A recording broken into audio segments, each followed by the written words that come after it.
Hey there, folks. My name is Yippee Coyote. I am the leading the panel on basic fursuiting here. I've been fursuiting now for umpteen zillion years. I've been furry for 20-some years.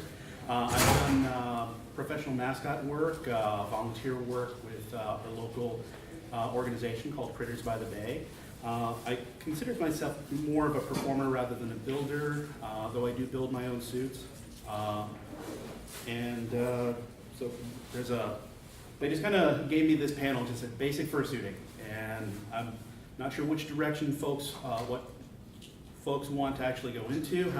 Let me start with how many people have fursuits? So more than half of folks. Who is planning to acquire a fursuit in the near future? Mine on Saturday. Oh, cool. It looks like basically everyone is either acquiring a fursuit or has one. So probably skip over the part about acquiring one. And so I'm coming at things more of as a performing aspect, a performing focus. Something I want to just sort of touch on briefly is on the aspects of character.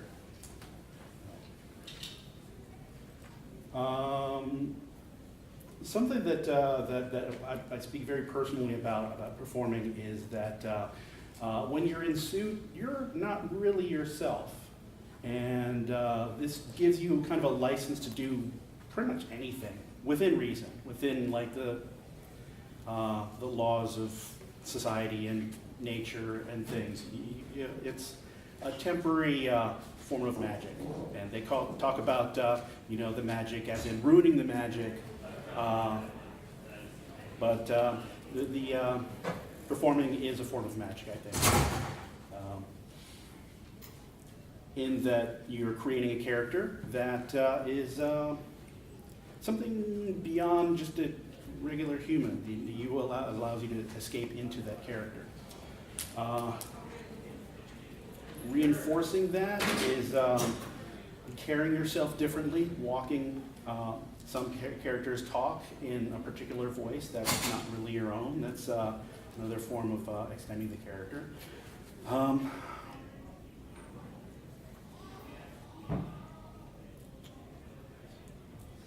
Sorry, just a lot to just go into here. I'm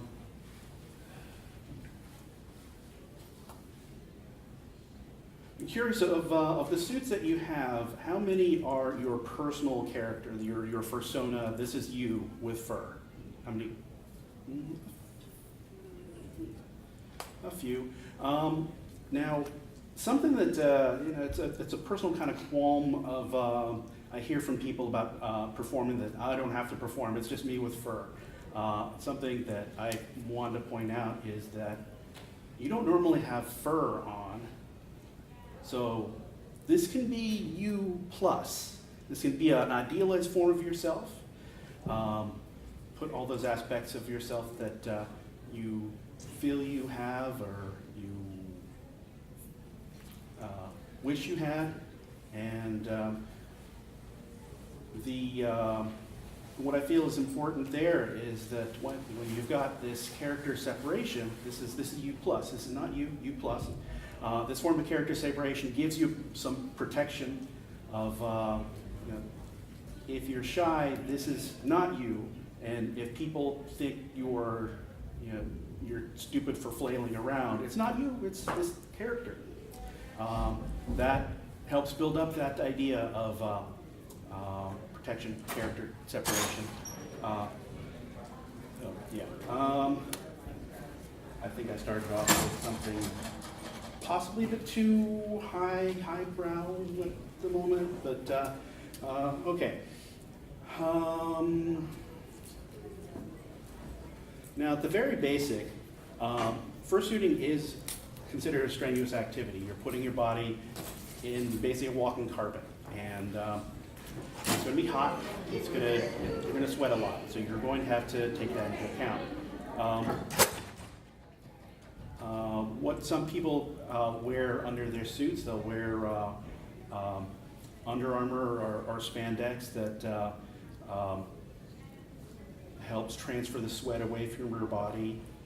Can also protect you from the fur. Sometimes fur has itchy backing, and this tends to absorb a certain amount of sweat, so you can hang that dry as your suit dries separately between wearings at conventions. Between wearings, you'll want to clean it. You'll want to disinfect your suit. What I tend to do is some people use industrial type disinfectants like NBAC or Lysol, or Walmart sells a particular brand that is similar to NBAC, which is what they use in institutions. That can tend to leave residue in the suit that after a while can break it down. So one school of thought is to use isopropyl alcohol, probably about 70% or watered down. Some people actually I've heard they'll get cheap rot gut vodka and use that to spray out their suit because it's cheaper than, I don't know, it's cheaper than buying the isopropyl, I don't know. And you can drink it. So I'm not advising this. Don't drink it. As far as their other care for suits is that check with your builder if the fur is machine washable. You want to make sure that you wash it in cold water, never warm or hot, because the heat will damage the fur. It's plastic, and heat will tend to, it'll curl it or actually singe it, and I've seen people ruin suits that way. And never, ever, ever, ever put it in the dryer. I've seen people who trust their dryers implicitly when on the air fluff setting will have absolutely zero heat. That's something you can do, but generally what I do is I'll run the spin cycle an extra time. That'll get a large portion of the water out. I will put the suit on fans. There's a fan, a wetsuit drying fan that's available, I think, off Amazon from. It's called Hang Air, and it's used for wetsuit drying. It has a removable hook that makes it pack down a little easier for travel, and I've actually brought it with me to the convention here. So and you can hang it up, and that helps things dry out between uses at the convention. That's that fan inside. Yeah, it's like a wide plastic hanger that has basically a computer case fan in there. And I've seen people actually aftermarket replace that case fan with a more powerful one and knock people over with it or something.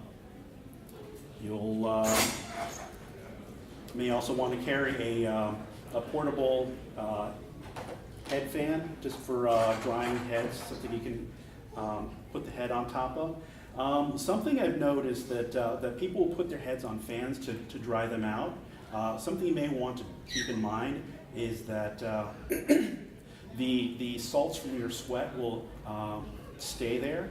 So after a while, when you're wearing your head again, after wearing it a lot and it's dry, your sweat will start to dissolve these residue salts in there, and it'll get into your eyes and give you salt sting. So something I do when I recommend when you bring your suit back to your room, to get out, you may want to dab out the inside of the head from any residual sweat there that hopefully will pull some of the salts out. Heads can be washed to some extent. You may want to check with your builder to see what they recommend. Some people will actually go so far as to put a head in a pillowcase and put it in the washer. I think Jolor does that. And the eyes in the head can, some of them have water soluble dyes in there, so you want, or airbrushing on it that you want to be mindful for. Talk to your builder. And see what they recommend. As far as spot cleaning, some people have white fur that will catch all kinds of dirt. Something that's recommended is a carpet cleaner called Folex. I'd also seen people use OxyClean with a toothbrush to sort of scrub out the surface wash the suits.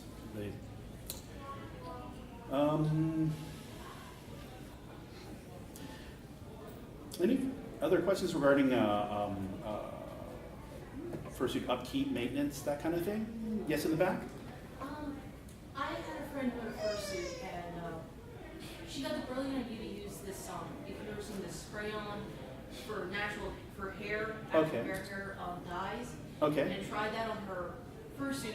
Fortunately, it overdid it, Mhm. and it went all over. So I tried using an OxyClean and a small Okay. brush, but it got like OxyClean all over. I was wondering, do you have a recommended ratio of how much powder to water I should be using if it was too much?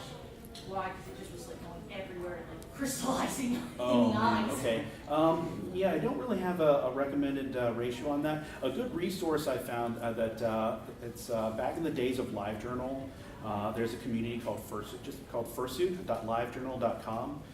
In the profile, they've got all sorts of links to resources for builders, for upkeep, for maintenance, and there may be a question there that addresses that. It's like a very involved FAQ there. So I'm sorry, I don't know this offhand. So, That's fine. are there upkeep questions?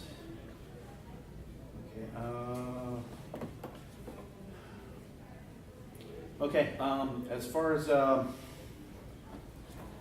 heat aspects, this is it's going to be hot, and especially if you're someplace like Anthrocon in Pittsburgh, for example, or God forbid, Arizona FurCon in Phoenix.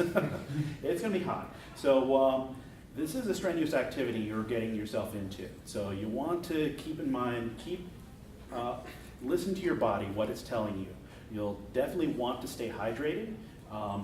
There's a certain point, though, that you can get too hydrated. I don't offhand know the level of the amount of hydration necessary for actually overhydration, but there's a certain amount of water you want to drink at a stretch. You don't want to like drink a gallon right now, for example. Exaggerating a bit, but I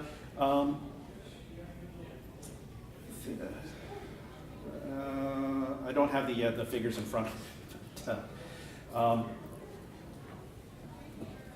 Listen to your body, see what it's telling you regarding that. One rule of thumb I'd heard, at least from the folks stationed in desert parts of the world, is the golden rule. If your urine is golden, you're dehydrating, so you may want to up your water intake there.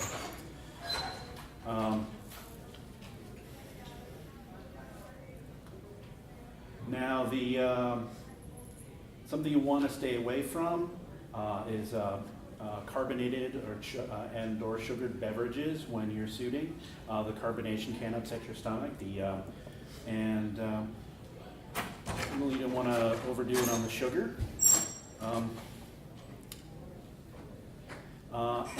a point of recommendation is avoid alcohol. Some people like, in some ratios they want, it's a party convention. I'm not saying don't drink. So just be mindful of this, moderation in everything, and with experience, you kind of learn your limits and listen to yourself. And don't lose control. You don't want to be the guy stuck at, with the EMTs looking at you. Don't push yourself too hard. Moderation in everything.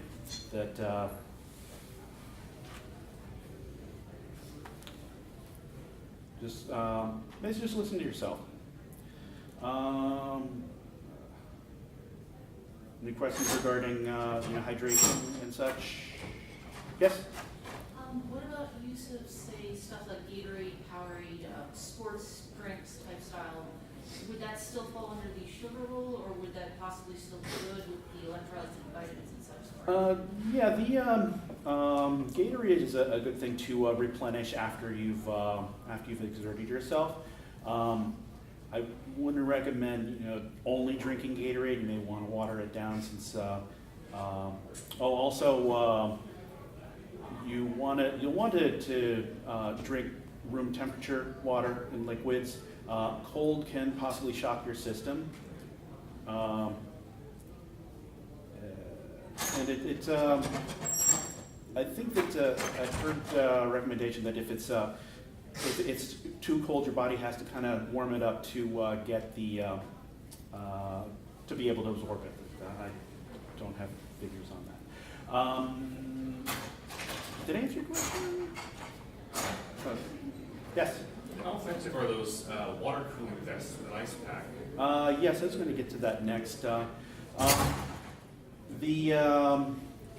The recommendation there is there's particular phase change vests which have a critical point of about, I think, 65 degrees, and those would be recommended over just using straight up ice for several reasons. That the ice, the critical point is 32, and if you have that up against your skin, it's you're going to get frostbite. So the phase change vests, they have a critical point more amenable to your body temperature, and as they're melting, they maintain a temperature. I think it's 60 degrees.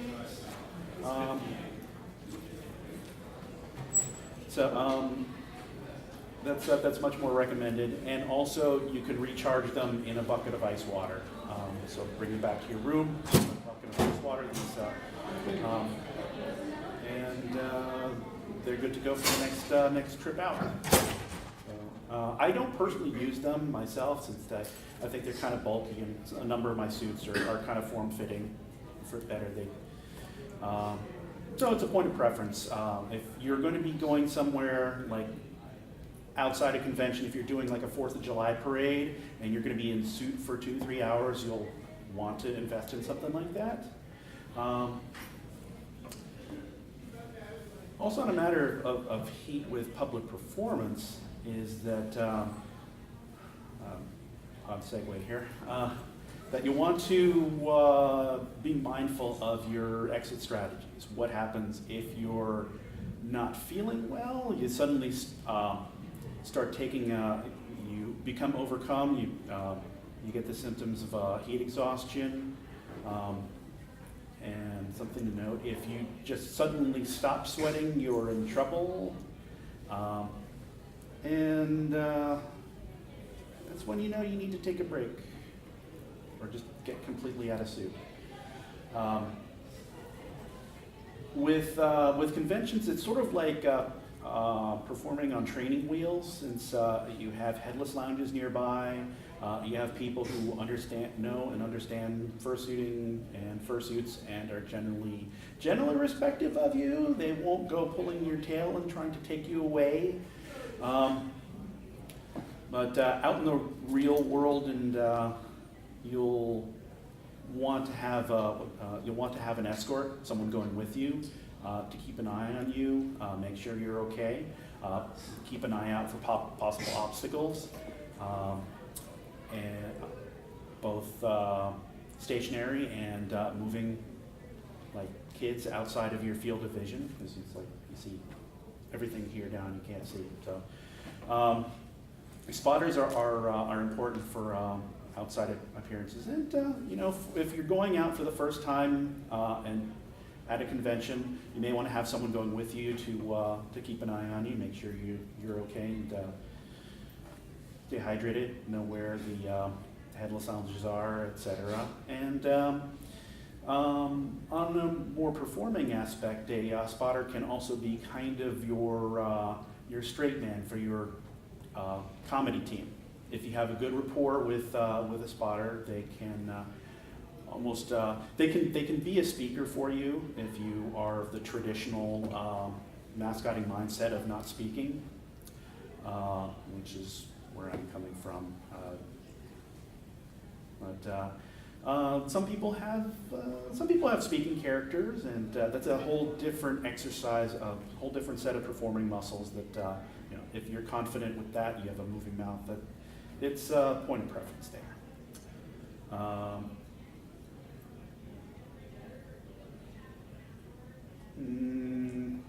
Any questions regarding spotters, escorts, and public suiting? No. Let's see, where else am I- Sorry, I usually have some presentation notes that seem to have been deleted from the server. Yay, technology, right?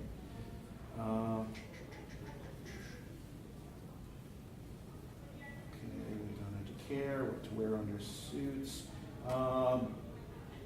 Yeah, specifics about what to wear. I don't know if you have personal preferences on what you prefer wearing under your suits.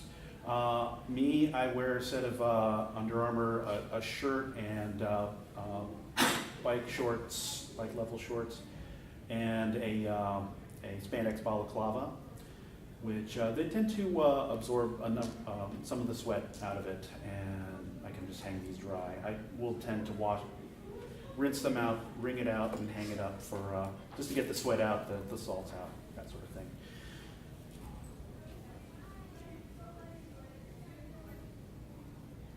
Some people will actually go so far they'll wear just t-shirts. There's a school of thought that actually will wear cotton under suit since it tends to absorb sweat more. But note that it'll absorb sweat and then it'll take a while to dry. So if you prefer cotton, that's a point of preference. And just be mindful, it's going to take a while to dry out.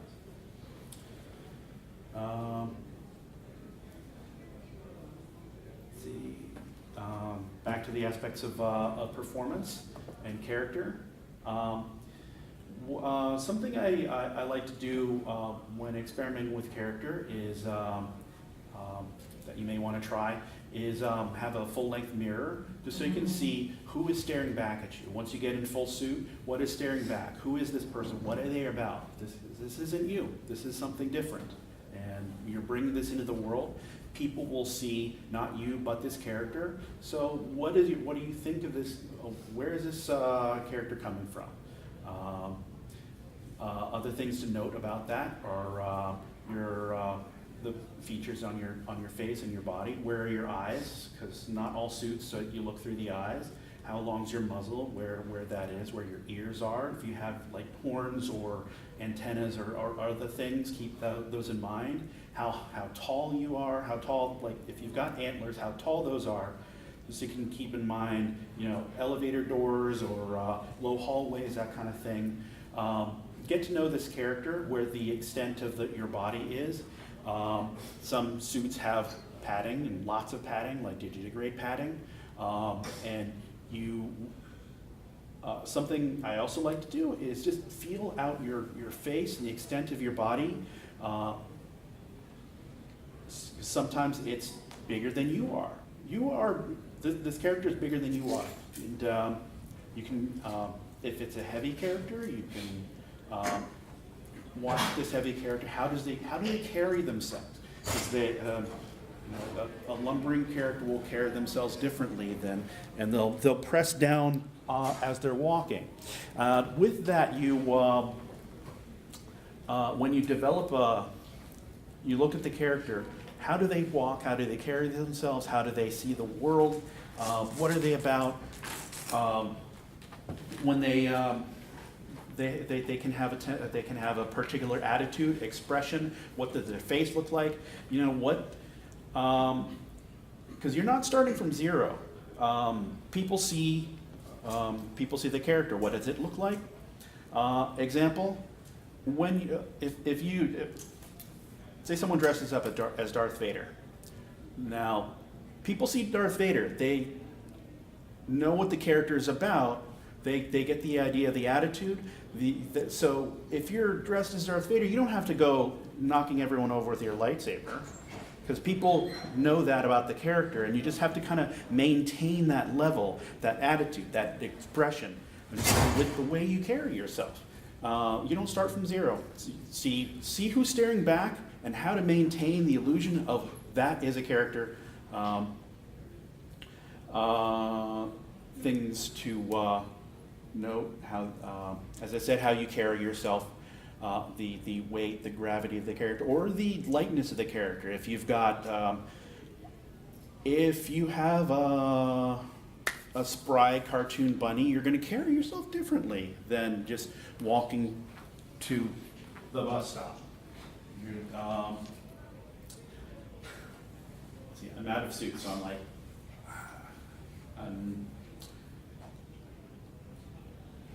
carry yourself differently. See how you're light, your body is light, you're pushing yourself up. And thing also to note about that is when you're developing that, know how much energy you're expending doing that. You don't want to keep doing that for an entire fursuit parade that's going for a mile. Know your limits, and you can tone it down. Something I make the example of is that when you're dancing, you don't have to use your entire body. You can use just your upper body to keep yourself moving. It's less energy to expend if it's just the upper part of the body and you're kind of shuffling back and forth. You'll be able to spend a lot longer on the dance floor that way.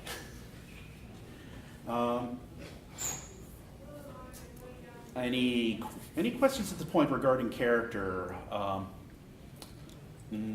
If you've got a particular character question, that's kind of where I'm coming from as a performer. And I take it for me, Okay. no, I can't, there's not enough room for me to get through.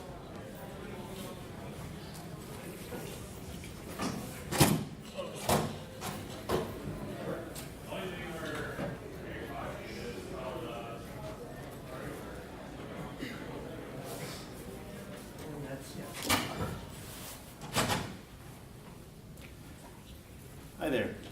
This is basic fursuiting, and I'm taking a moment to go over my notes here.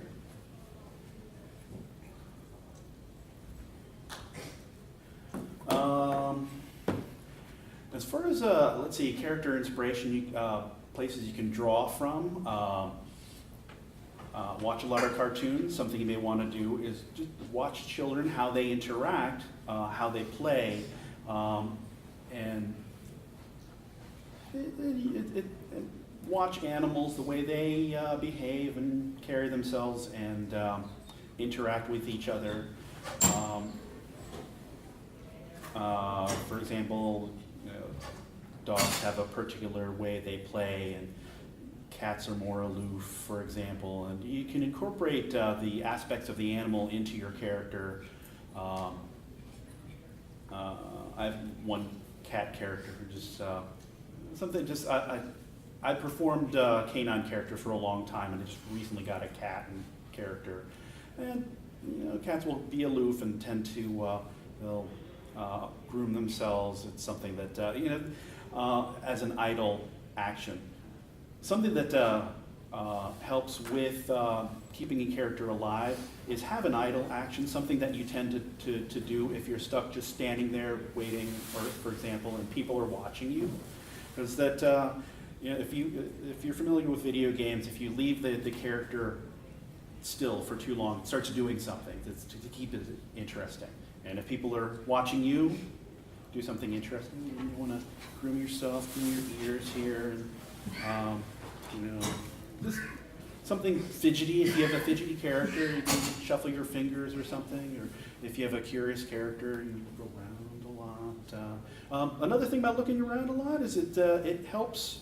That helps with maintaining field of vision, because you're limited to these tiny little eye holes. And if you look around a lot, that kind of sweeps the area and makes you look alive.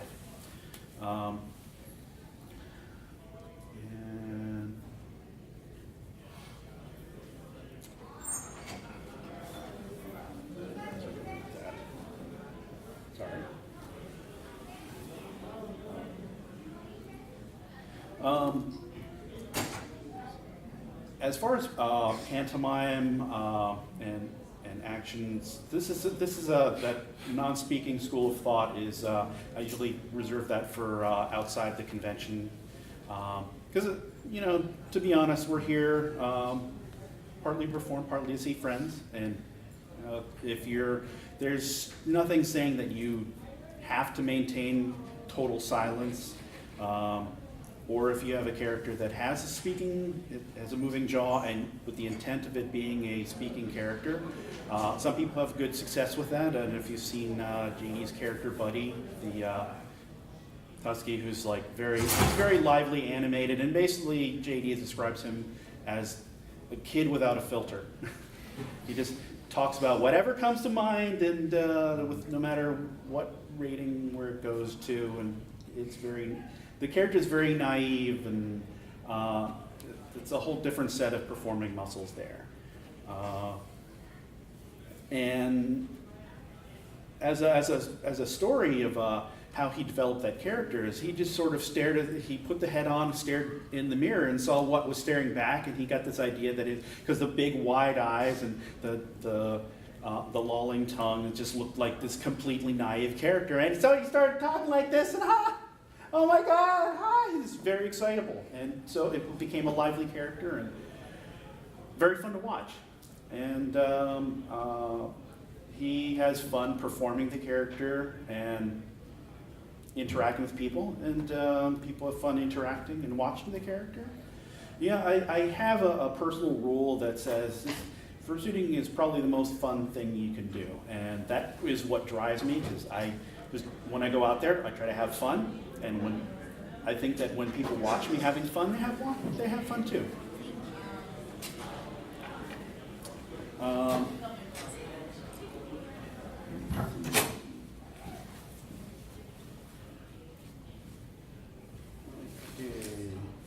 General public. Oh, we've been in that. Some things about more things about general public, and probably also useful at conventions to some extent, is interacting with kids.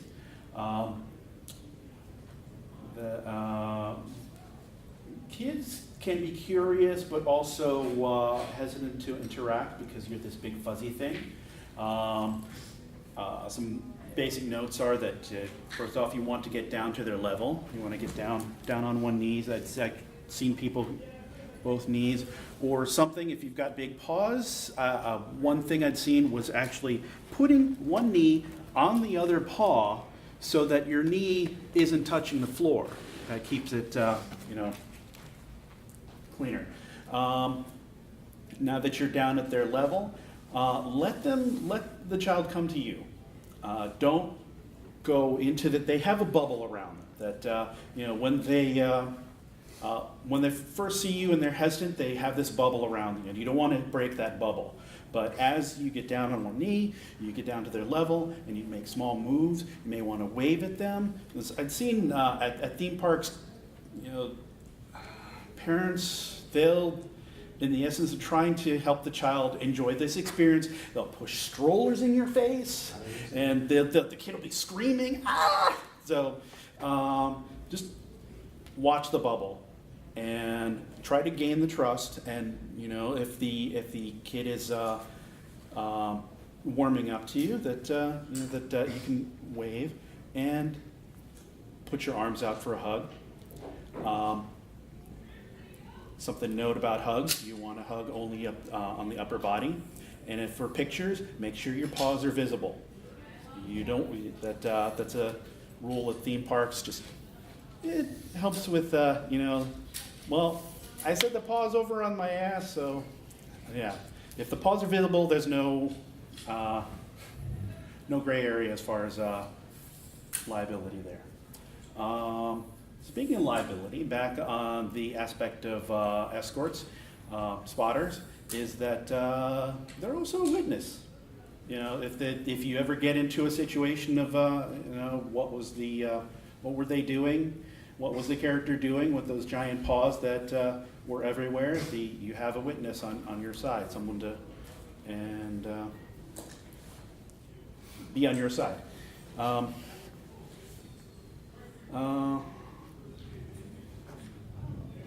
something back on the subject of knowing the costume is that know your line of vision.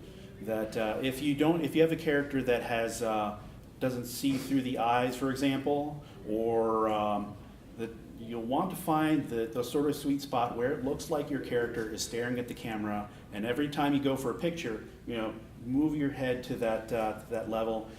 For example, I've got a reindeer who sees through the mouth. So in order for the reindeer to look straight ahead, I'm staring at a triangle on the ground. That helps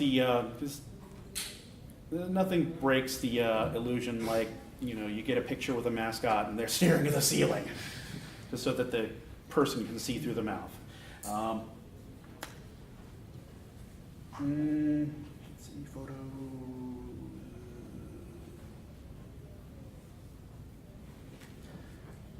All right, I'm at a moment. Any questions so far? Any thoughts? So you're suiting, like glasses. Yeah, glasses. Those fog up really quick. Yeah, I'd had experience with anti-fog solutions that they use for scuba diving. That's one possibility. I'd seen, don't quote me on this one. I think that if you take a layer of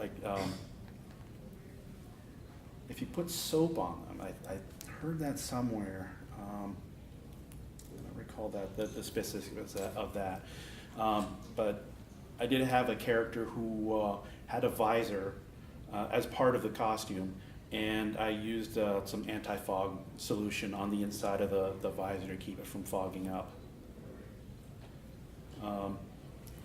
The glasses are something that I hadn't personally experienced, and other people have different ways of doing that. Some will just get contacts specifically for fursuiting, or go so far as to get LASIK.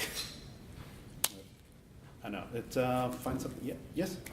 Thing is, if you're having the head built, make sure they know that you have the glasses and you get the measurements beforehand. Crush it like mine did. Yeah, good point. I had a friend borrow a suit and she wore glasses, so it didn't fit inside the very tight-fitting head, so she couldn't end up fursuiting, so her break there. But find something that works for you.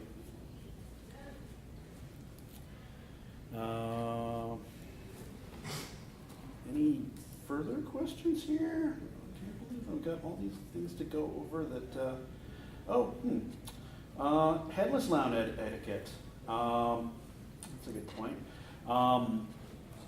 The headless lounge or headless zone, as Anthrocon calls it, is a no photography zone. That's just the rule. Don't take pictures of characters with their heads off, if they're in that area.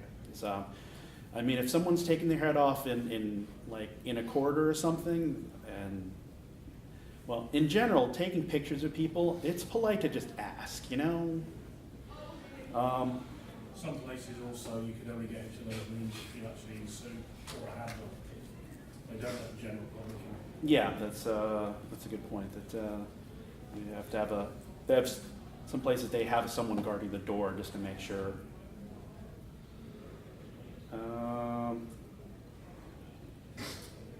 As a point of etiquette, just don't linger in the headless lounge too long. I mean, you're there to take a break, but you can socialize a bit. But if you're spending your entire convention just in the headless lounge, that's not really what it's there for. It's for taking a break, and you'll want to use up resources that other people may need at the time. Yeah, they're allowed a handler. Something that that's been kind of a hot topic is the head cooling fans. Is that I'd seen some places actually have disinfectant wipes to wipe down the those head fan trees when you put your head on the PVC. That since it's touching someone's sweat on there and then taking the head off, that's a possible vector for, you know, spreading of germs. It's something to keep in mind.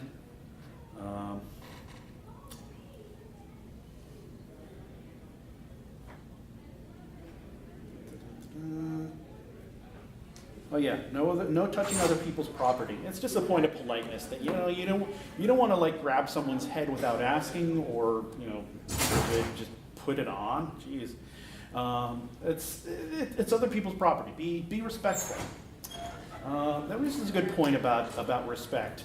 That when you're in suit, you have kind of a license to do just about anything, to a point.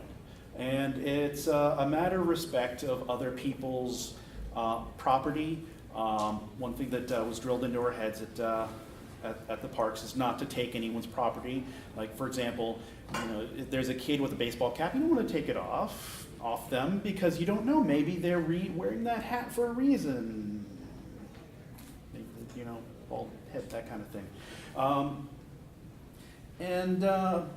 Be respectful and be mindful of flows of traffic.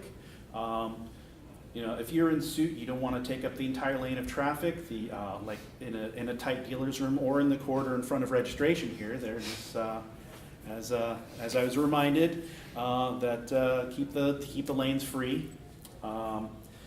Also, although you have a license for clowning around, be respectful of other people's panels and presentations and things. You don't want to go in and heckle someone's panel or interrupt them, or it's kind of a point of respect there as well. It's something to keep in mind.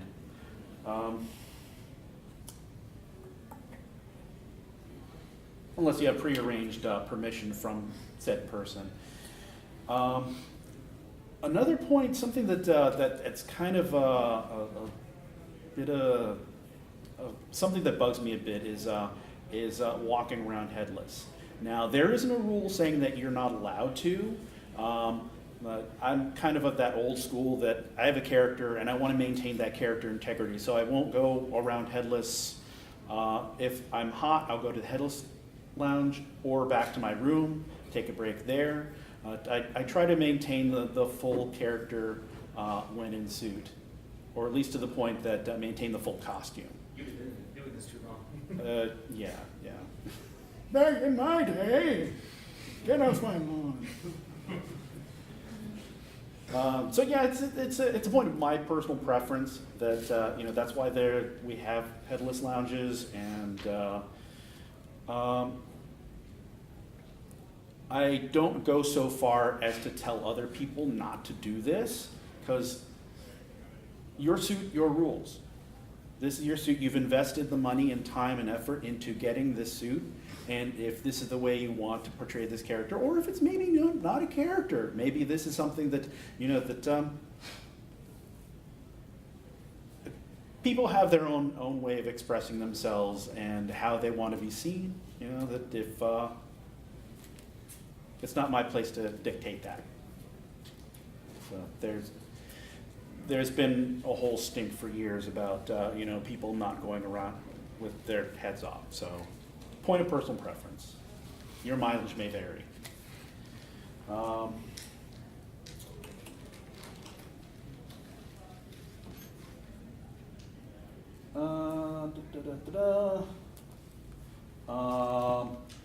Basic rule. People familiar with the 621 rule? I think people have had this drilled into them for a while. This is just a general convention rule, and it helps with just, you know, the basic ground level of 6 hours of sleep, 2 meals a day, 1 shower. And if you're suiting, probably more than 1 shower.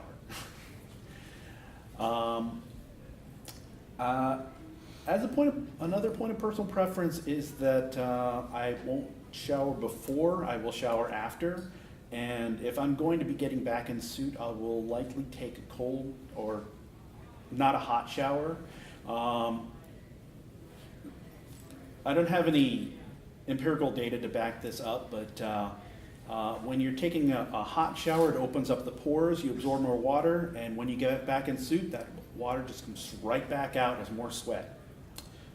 So if you're taking a colder shower, pores tend to be more closed, you don't absorb as much water and don't sweat as much.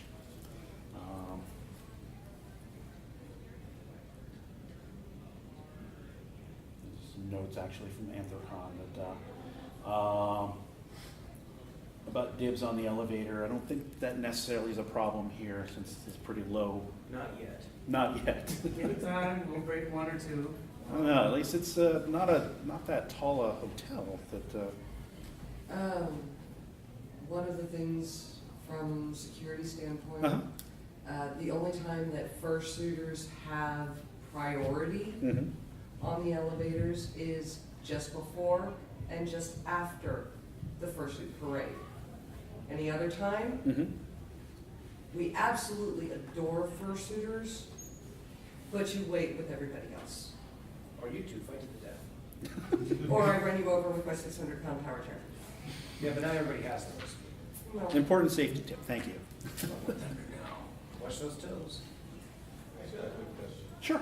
Let's go worst case scenario. Let's say you're performing and doing something, and the worst thing happens, and your fursuit is damaged or torn. Any hints or advice on situations on what to do? Well, the question is, have you damaged yourself in this situation? If you damage yourself, if it's something severe, like you've broken something, that would be a good thing to have. If you have a handler, have them get help. If you're by yourself and you break something,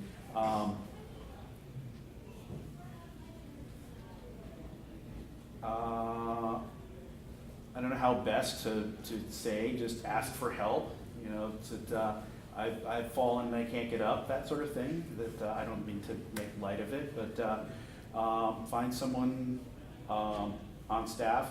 And from way back in my staff days, the first one is to call ConOps, someone who has first aid training to look at you and take care of you in that case. But if it's not as severe, if you've broken something on your suit or torn something, at that point you want to triage, figure, do you have to take the suit off? Do you have to take a part off? If it's my personal preference, I would try to maintain the suit. But if like an ear comes off, I'll want to go to the headless lounge to evaluate things more, or back to my room where I've got like a kit to fix things and sew things back on. Some headless lounges will have a repair kit of varying degrees with needle, thread, sewing machine, that kind of thing. Figure out what the damage is there. That's what you're asking counsel. I see fursuit torn or how surely something is damaged. Yeah, I've been curious about that, but kind of maintain to figure your level of how strenuous you can interact with other people. And did you have a question? I just wanted to interject there. Sure. If you're seriously injured in something like that, take your head off. Yeah. It's immediately not part of the act, and it gives people better access to you. Without you, there's no act. Yeah. So, sorry to ruin the magic, but if one of your limbs is bending in a direction it shouldn't, take your head off. Yeah. As another point, you're not a professional mascot. You don't take your head off. You can't take your head off. You don't have to be like Mariner Moose who broke his ankle and was carted off the field with his head on. So you're not the Moose.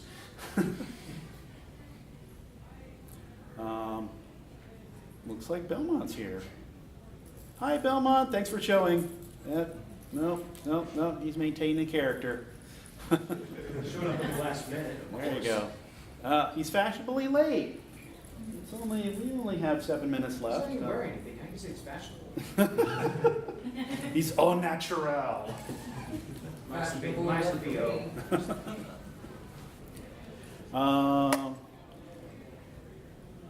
Any more questions? Questions about about performance, about maintenance, about yes. I actually am kind of afraid of fursuits heads and Uh-huh. being in them. Okay. So do you have any advice on getting over that potentially? Personally, I think if you can get your mind on the idea that this is an extension of yourself rather than you're putting your head inside some big object, that can help. Maybe even if you can watch yourself get in suit in a mirror, perhaps that will help reinforce that. But this is kind of off the top of my head. I don't have specific experience with that. I feel it too, and I basically, even as trying to get the whole thing on, I definitely watch myself in the mirror as I put it on, watch my transition to that character, do it over and over again, and it actually somehow tricks my mind so I don't get that response. I know what you're talking about. Thank you. Oh, thanks, Axel.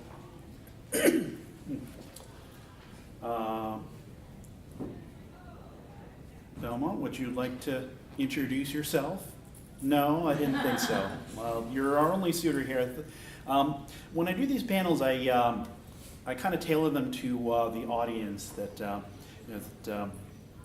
How many suits versus non-suits there are. You know, if there's no one in suit, then I'll just talk for the entire hour and stumble over things.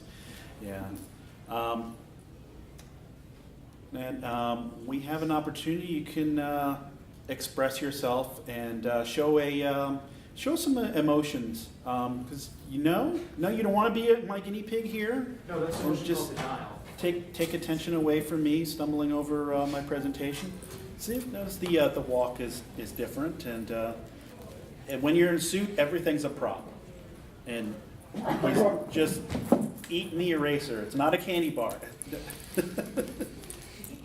It was an eraser. Now it's now you've got chalk dust marker dust all over. Where are you going? No. Oh, it's not a picture frame to throw over someone's head.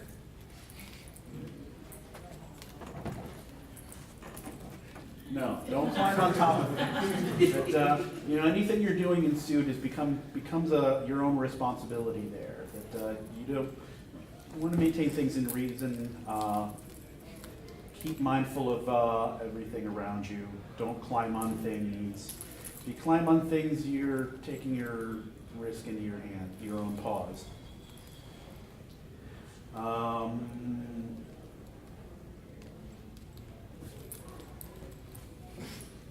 Yes, be respectful of other people's property. No, don't take someone's Someone's apple. don't take my iFruit. Do we androids? Windows phones? I thought those were an exception.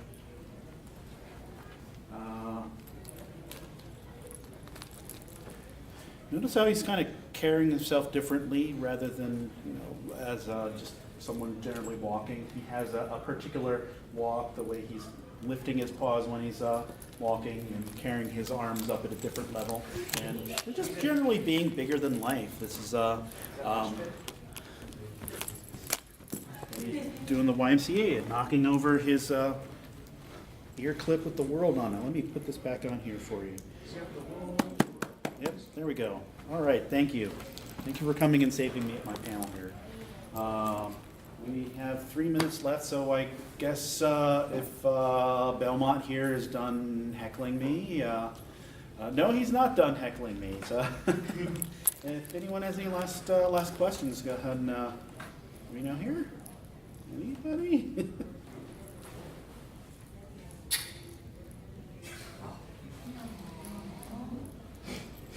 I should just let you lead the panel next time. No. Maybe it's because it happened so early, not everyone's in suit yet. That's true. There's some people still at work too. Yeah. Why don't you just introduce yourself if people haven't met you before? I did the beginning. Well, I can introduce myself again. I go by Yippee or Yippee Coyote. That's the name of my main suit. I generally go by my real name, which is Jimmy Chin. I am a performer and fursuiter for almost 20 years now, or something like that. And as I mentioned, I've done professional mascot work with Major League Baseball, Major League Soccer, and I've worked at Six Flags. No, I've never worked with a basketball team. No, no basketball. Sorry, Ben. Space Jam? No. Space Jam? Sorry. I did work at Six Flags during the whole Space Jam thing. But I was a coyote. I was not generally not the bunny. Not officially. You cruise that thing? Yes, that's a performing group that we've been doing public appearances in the San Francisco Bay Area since '97. Did a number of holiday parades and also working with Children's Fairyland in Oakland. So that's my resume line, and it's a minute to noon. So if there are no more questions, I can go ahead and adjourn. And thanks, folks, for showing up and showing interest in fursuiting. And best of luck for those of you who are acquiring suits soon.